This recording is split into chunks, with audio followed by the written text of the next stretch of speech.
So right now I'm in the process of making a rotatable mount for the main front turret for Eugen's little gun thingy. So this is what I came up with.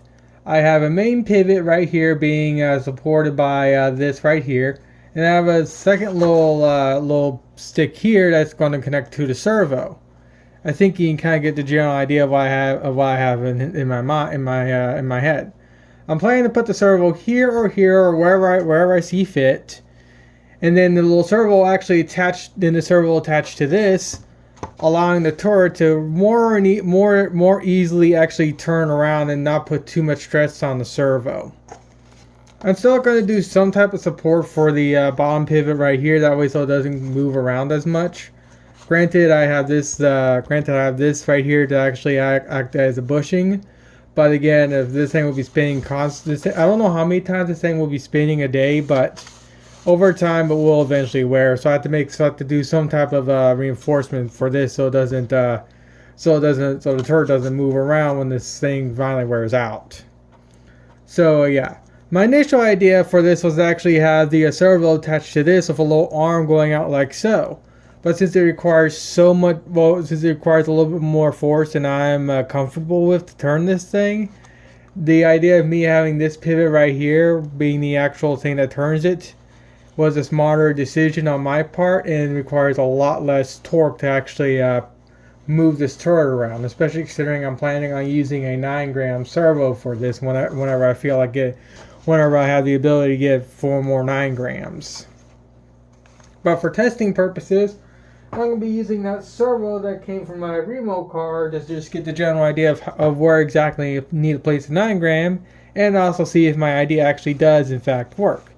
So what I'm going to do is I'm going to go get the servo wired up and set up and whatnot, and come back after I'm done doing some testing.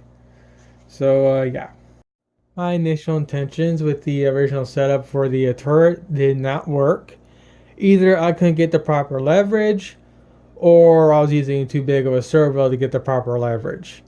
The reason why I wanted to use a 9-gram servo is because I can get a pack of 4, which I'll need 4 servos for this thing to work. Well, actually, technically 2, because I'm not building 4, I'm only building 1. But the main reason why I want to use 9 grams is because I can get a pack of 4 for $10 off Amazon.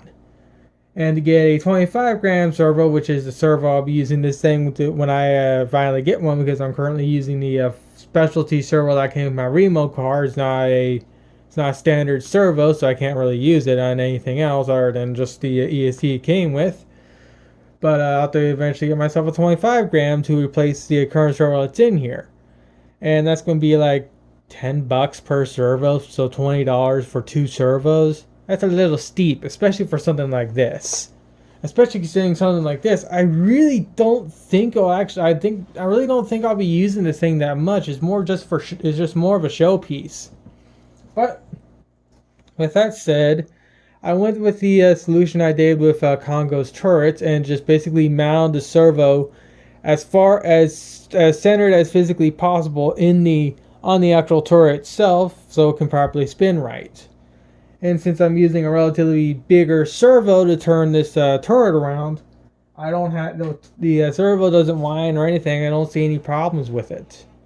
It's just not my initial intentions to use the servo I'm using right now.